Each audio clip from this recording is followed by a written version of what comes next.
Hola everyone, welcome back to my channel. Soy Marsha Robinson Smith. In today's video, we will explore 8 tips to improve your reading in Spanish. Vamos a empezar.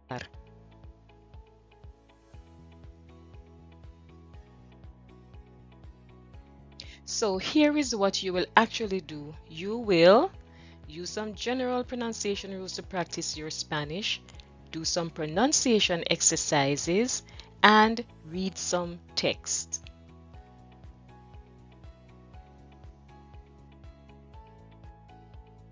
Now let's look at the first 4 tips.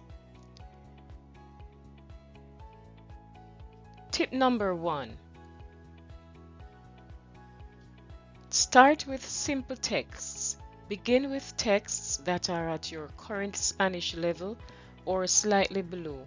This builds confidence and helps you grasp the fundamentals before moving on to more complex material. Tip number 2. Read regularly. Consistency is key. Dedicate a specific time each day to reading in Spanish. This helps improve vocabulary, grammar, and comprehension skills over time.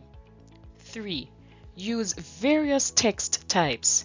Explore different types of texts such as news articles, short stories, blogs, and even social media posts. Each type offers unique language styles and vocabulary, broadening your understanding of Spanish. Number 4. Take notes. Keep a notebook handy while reading. Jot down unfamiliar words, phrases, or grammar structures. Reviewing these notes reinforces learning and helps expand your Spanish vocabulary.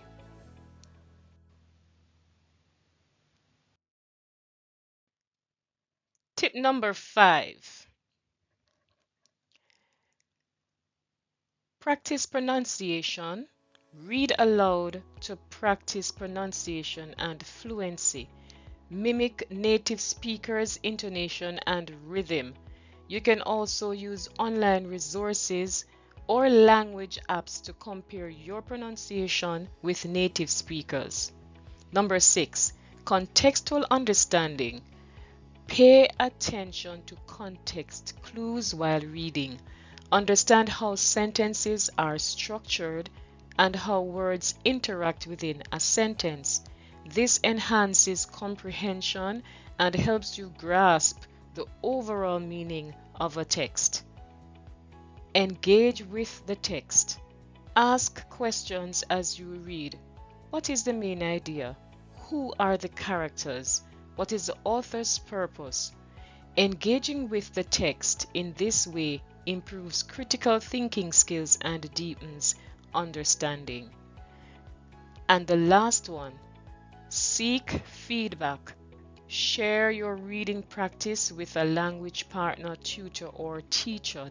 They can provide feedback on pronunciation, comprehension, and suggest additional resources for improvement.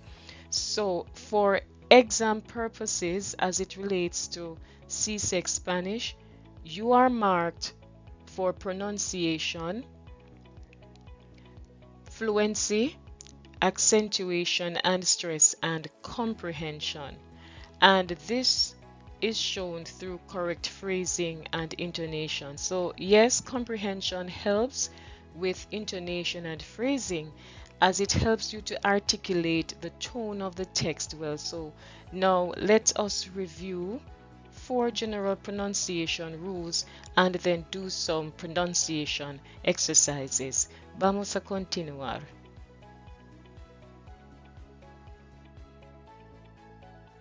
So, here are 4 basic Spanish pronunciation rules that we will look at today. Okay, so the first one, each letter has a consistent sound in Spanish. Okay, so unlike English, where letter sounds can vary, Spanish is largely phonetic. Once you learn the sounds of each letter, you can typically pronounce words correctly. Second one, Vowels are pronounced consistently. In Spanish, vowels have clear, consistent sounds. They are always pronounced the same way regardless of their position in a word. So the five Spanish vowel sounds are pronounced like this. And this is they have the short pronunciation sound of our English vowels too, as you know, we share the same. So they are A, E, I, O, U. They never change, no matter where they are in a word. The sound is constant for each. Okay? Next one. Consonants are generally pronounced the same. Most Spanish consonants are pronounced similarly to English, but there are a few differences. For example, the letter J. Jota is pronounced like the English H sound, and the letter Nye has a unique sound similar to Nye in Canyon. So we say Nye, okay? Nye, right. And the last one, stress patterns are predictable. So in Spanish, words are typically stressed on the second to last syllable if the word ends in a vowel, N, or S. If a word ends in a consonant other than N or S, the stress falls on the last syllable. However, there are exceptions, so it's essential to learn stress patterns for specific words. Now, let us put some of this, especially we're going to be focusing on the last part here, um, stress patterns. So now let us look at some examples. So we're looking at words with stress on the second to last syllable. So for example, casa, perro, comida, hablar, estudiante. Okay?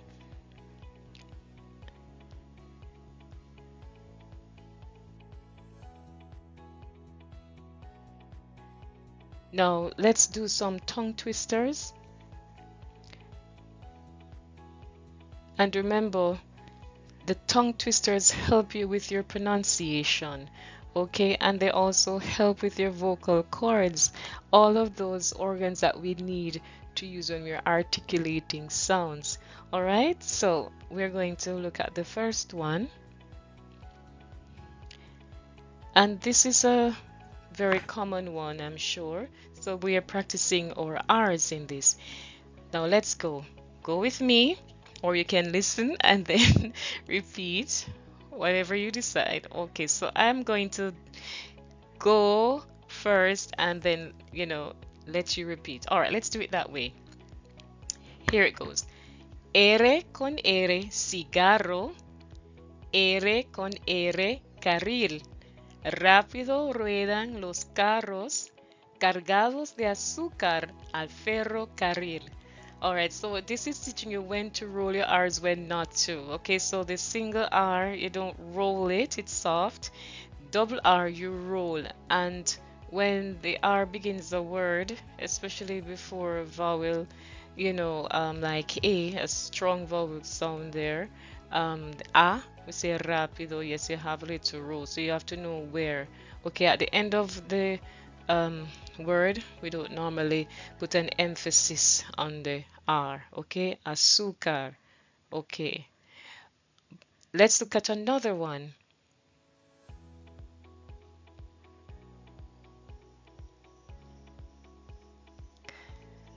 Tres tristes tigres tragan trigo en un trigal. Lupe Juan tomó la leche que la vaca dio. All right. So, una vez más, tres tristes tigres. Excelente. Tragan trigo en un trigal. Lupe Juan tomó. Perfecto. La leche que la vaca dio. Excelente. Vamos a continuar. So now we are going to get right into some practicing. Okay, so I am going to read and you are going to apply all that you have learned. Okay, so it is time to put what you have learned into practice. Vamos a practicar. Okay, so now it's time for our first text, and it is online classes. So I am going to read first and you can practice after. Okay, so this video is to really help you with your reading, your pronunciation, and of course if your pronunciation improves, your speaking will improve and your reading will improve. All right, so let's go. So I'm first. Online classes. Tradicionalmente estamos acostumbrados a la forma clásica de estudiar, salir de casa e ir a sentarnos con un grupo de compañeros a escuchar a un profesor. Sin embargo, estudiar por Internet está revolucionando la forma de aprender y de adquirir habilidades. La educación en línea tiene ventajas que no tiene la formación tradicional. Las más obvias son la flexibilidad, la seguridad y el ahorro de tiempo y dinero. Existen cursos para todo tipo de personas. Si eres estudiante, puedes especializarte estudiando por Internet temas relacionados con tu carrera. Si eres profesional, puedes adquirir habilidades complementarias sin descuidar tu trabajo. Si eres dueño o gerente de una empresa, puedes aprender nuevas técnicas y estrategias para obtener mejores resultados en tu negocio. El Internet ha demostrado ser el canal perfecto para adquirir conocimiento desde la comodidad de tu casa u oficina. All right, so now why don't you go ahead and practice, okay? And I am going to post a link in the chat where you can upload your reading to me and I'll give you some feedback, all right? Looking forward to hearing from you guys. Okay, vamos a continuar. So we have two more materials to go. Okay, so let's move on to another one.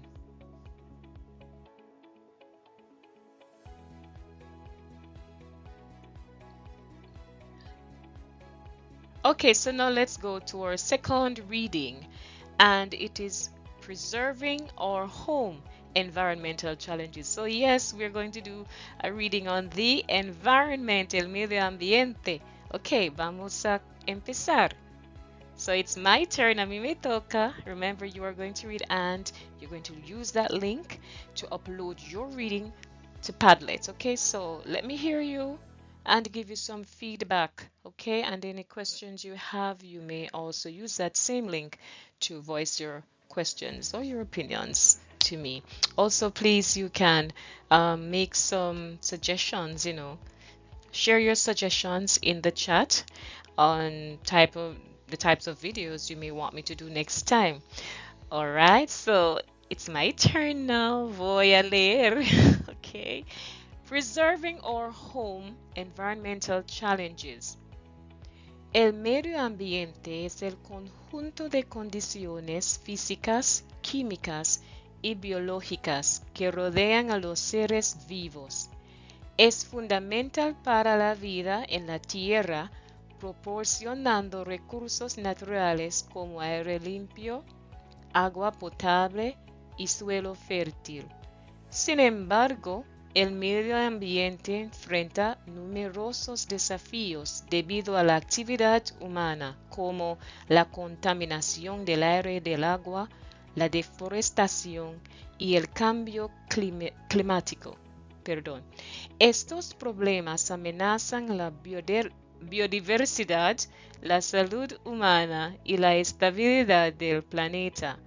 Es crucial que tomemos medidas para proteger y preservar el medio ambiente, promoviendo prácticas sostenibles, conservando los ecosistemas naturales y reduciendo nuestra huella ecológica.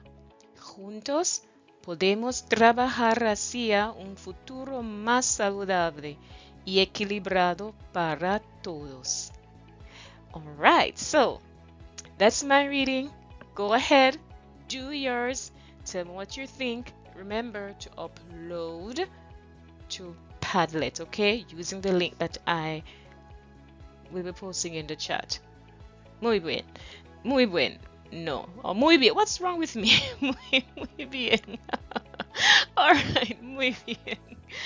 Vamos a continuar. So now we are moving on to the final reading text.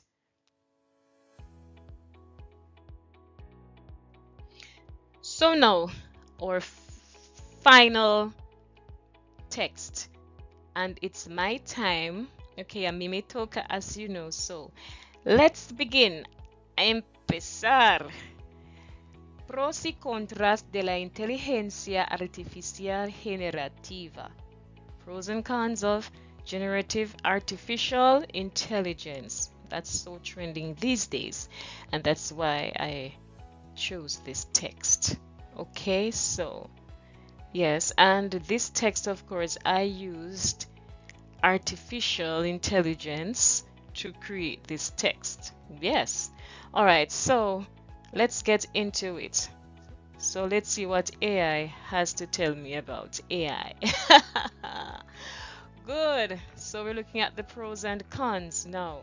Let's read. Vamos a leer. La inteligencia artificial generativa, IA, tiene un gran potencial para diversas industrias, incluyendo el arte, el entretenimiento y la salud. Una de sus ventajas significativas es su capacidad para crear contenido realista y original de manera autónoma, como la generación de imágenes vívidas, composiciones musicales e incluso conversaciones humanas realistas. Esta innovación tiene el potencial de revolucionar los procesos creativos, mejorar la productividad y abrir nuevas vías para la expresión artística. Sin embargo, la proliferación de la IA generativa también plantea preocupaciones éticas y posibles inconvenientes. Existen preocupaciones. What? Guys, you must be wondering. Okay, let me go back over that second paragraph. No, it's natural. You can make mistakes. So, guys, when you are reading and if you make a mistake, please correct yourselves. Don't just continue. You know, you correct yourself, you have a chance. It won't be held against you. You understand? Because you've redeemed yourself. Of course, we are not perfect and we will make mistakes. Sometimes we can get tongue-tied like what just happened to me. So, I am going to redeem myself and I hope you will do the same. All right, and so I'm going to read over that second paragraph. So let me go. So here it goes. Sin embargo, la proliferación de la IA generativa también plantea preocupaciones éticas y posibles inconvenientes. Existen preocupaciones sobre el mal uso del contenido generado por IA con fines maliciosos, incluida la difusión de desinformación o la creación de videos ultrafalsos. Además, existen preocupaciones sobre la pérdida de empleos a medida que la IA asume cada vez más tareas tradicionalmente realizadas por humanos. Además, Las implicaciones éticas del contenido generado por IA, especialmente en términos de infracción de derechos de autor y propiedad intelectual, requieren una cuidadosa consideración a medida que esta tecnología continúa evolucionando. And that's it for our reading. Okay. All right. Remember, guys, upload your reading and send it to me using the link I'll be posting in the chat. All right. So,